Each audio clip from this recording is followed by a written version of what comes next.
I am Cindy Myers Morrison, and I am a compulsive eater and a food addict in recovery. I weigh and measure 3 meals a day from the gray sheet. I commit them to my sponsor, another qualified person.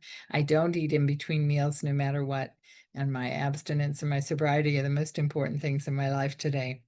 And I'm very grateful to be invited to share. It's always an honor and a privilege. And I'm so thank you, Elle, for inviting me. And it's good to see familiar faces here and some unfamiliar. So, and welcome to the People Counting Days. My anniversary date is August 15th, 1998. So I am in this period of time still.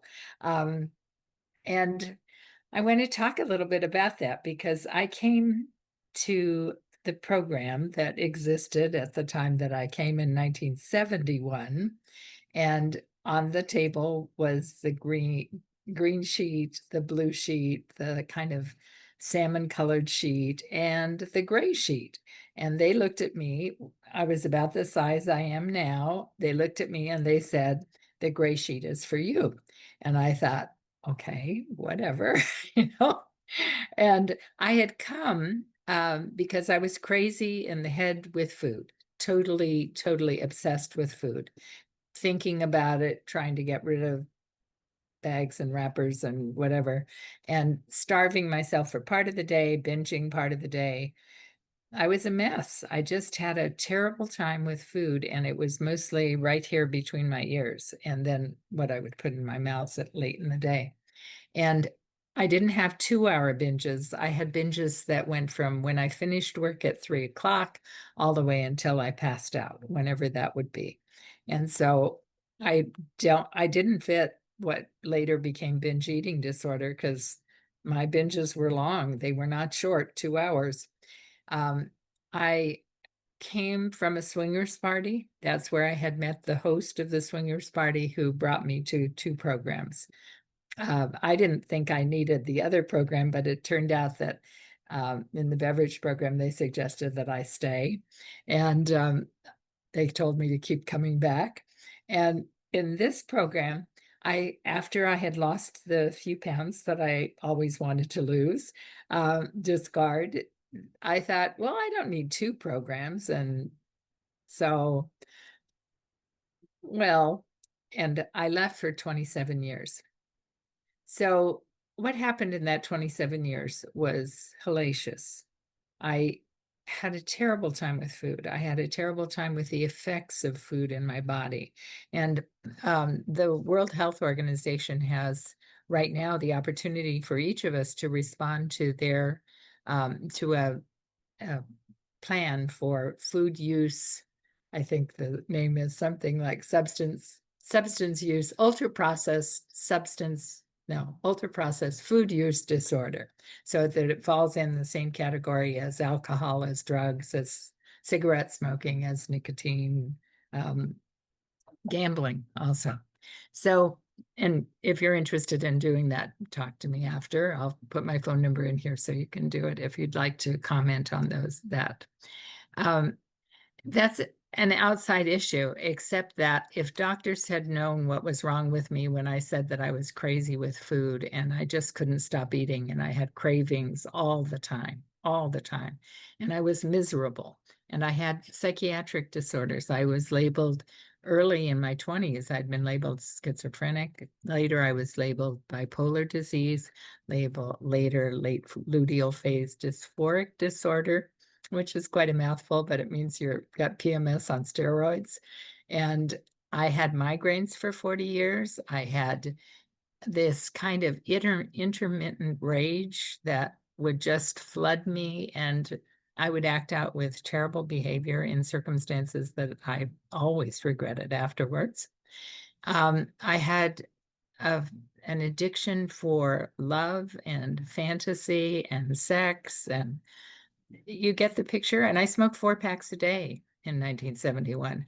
So you sort of get the full picture of I am an addict. I am an addict to the very core of me. And what is underneath all of those addictions, I didn't know. I didn't know until I was 27 years sober and clean, and wanting to kill myself. And when that day came, that was the day that I got abstinent. And I wasn't abstinent directly from that day, but I haven't eaten grain or sugar purposefully in the 27 years since then. And I got abstinent August 15th. So that was probably in April. And I was here until August before I had day 2, day 3, day 4, because I kept having these odd circumstances. Reading the clarifications and following them is very helpful. I learned things one teeny increment at a time, so I had a lot of day ones. Reading the clarifications and just following them is probably easier, to say the least. Um, so at any rate, 27 years sober, I got abstinent again in Gray Sheet, and I'm one that suffered for 27 years needlessly. I look back, I think it was needless. I wish a doctor had told me what the solution was. Go to Gray Sheet and stay there, girl. You've got a solution. Don't blow it again. But I didn't know. I didn't know what I didn't know. And since I've read about things like auto-brewery syndrome, which if I put into my body the things that make alcohol, I behave as though I were drunk. I behave in a way that is inappropriate for me in all of those addictive ways that I just mentioned. Not all at the same time, but very often all intertwined in some great mess. So what happened that 27 years later? So I had 24 years before I got sober, 27 years that a lot of it was true hellacious misery. And then the solution, once again, granted by grace, another solution time. I'm way to open up my life one more time. And I cried a lot. I was in the Los Angeles community and I sat on the floor at the nunnery and cried. And I had done that when I first got sober. I had just wept. And that's what I was doing when I got clean from grains and sugar. Um, I I had wonderful mentors that taught me how to cook for 2 hours on the weekend because I was very busy. I was doing a lot of things when I was in between meals. And so I cooked for 2 hours. They call it batch cooking now. I didn't know what it was called then. But I packaged it. I put it in the freezer. I labeled it so I knew exactly what it was and could take it out, put it in my food bag for sometimes for breakfast, lunch, and dinner because I was away from my home doing the things I was doing. I was working on finishing not a PhD, an EDD, a doctorate in education. I was working full time at Fairfax High School in Los Angeles, and I was going to 3 of the other programs meetings per week, and then 3 of this program's meetings per week. And at that time, we had to drive to every meeting, and sometimes it was quite a distance. So that was my life in early abstinence. I didn't like eating out, and I didn't. And I just remember going with a GreySheeter once or twice or 3 times and thinking, I can do this, I can do this. And I just didn't like it. I didn't want to do it. I remember when Pete and I were engaged, I think one of the members here was having a party in the Los Angeles community and said something that was profoundly simple but so clear, that it's easier to stay abstinent than it is to get abstinent. So I'm always grateful for that phrase. And then she moved away.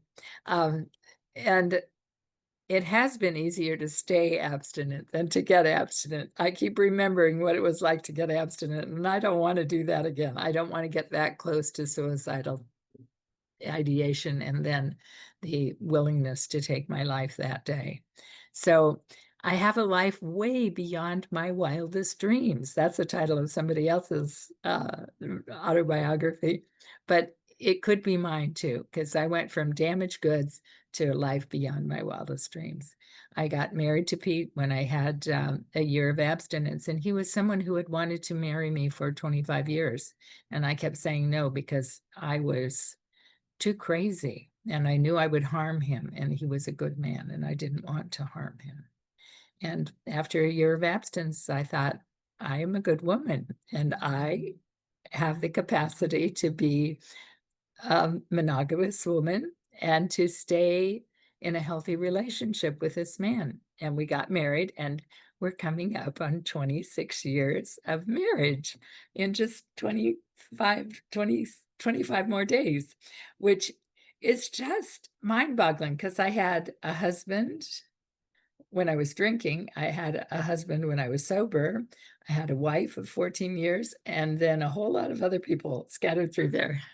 So I'm very grateful for Peter in my life. And has it all been perfect? No, most of you know that he had stage 4 laryngeal cancer a year ago, and um, a year and a month ago, and it was a very hard year with his taking chemo and radiation, and now cancer free. And then, as soon as he found out that he was cancer free, I found the solution to my nasal drain, which was constant for the year. And it turned out to be that I needed neurosurgery to patch a meninges so that I would avoid having meningitis. It's still dripping a little bit, but I'm so grateful that it's not dripping a lot. And they said that my scar tissue growing over the patch would be the final glue on that meninges. So I'm still hopeful, and I have a CAT scan a few weeks from now. One of my gray sheet friends is coming from Slovenia, and some of you may know her. She's a lovely woman, was active in World Service, and she's coming to travel with Pete and me for a week. Not a week, for 4 weeks, sorry. And then Pete and I are going to go on the Gray Sheet cruise. So we have a wonderful 5 weeks ahead of us and are looking forward to all of those adventures. And how do I do this? I do this one day at a time. I still do it one day at a time.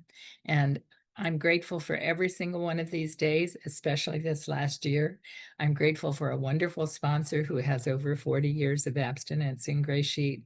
I'm grateful for all of the friends and family of my heart, that intergenerational family of choice that I've made here in Gray Sheet, and that I have the life that I have today that is productive and has purpose and has meaning, that I have things that I want to do with the rest of my life. And I hope I have another 24 or 27 years.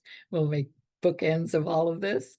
And I'm it's not all perfect. I mean, I get exasperated with my husband sometimes. I start picking at him and I think, um, who is doing what here? I need to change my attitude. So when I'm taking somebody else's inventory, it's very easy to do. Just write it down, pluses on one side, zeros, the negatives on the other side, and put their name at the top, take their inventory, and then rip off their name and put mine, because likelihood it's my inventory, not theirs. And I can do that regularly and easily. And it's amazing how quickly I can get those things written down. So I'm I'm happy in my life. I'm contented in my life. I have joy in my life. I go out and walk at 4:30 in the morning because it is so hot here in Mesa, Arizona later. So I will go to bed early so I can get up early and walk in the cool and feel the breeze. And I usually have somebody talking in my ear, either a friend from far away or someone talking a book to me or reading a fiction book to me, something that pleases me, that brings me knowledge or pleasure or just the sheer delight of having someone read to me. So we find our pleasures in interesting ways. I do a lot of photography today, beautiful photographs that I love and delight in the colors and the nature. And I, I'm just happy to be alive today and feel that grace, because when I had the neurosurgery, the first thing I signed off was death. The second thing was stroke. The third thing was Bell's palsy. And then I went on from there. So when I woke up and I was well, and the doctor said, the reason that you are doing as well as you are, and I had the surgery 7 a.m. Tuesday morning, and Wednesday afternoon I went home. They said it's because of the food that you eat and your lifestyle. And I attribute all that to GreySheeters Anonymous, because without you all and without this program, we would not be alive.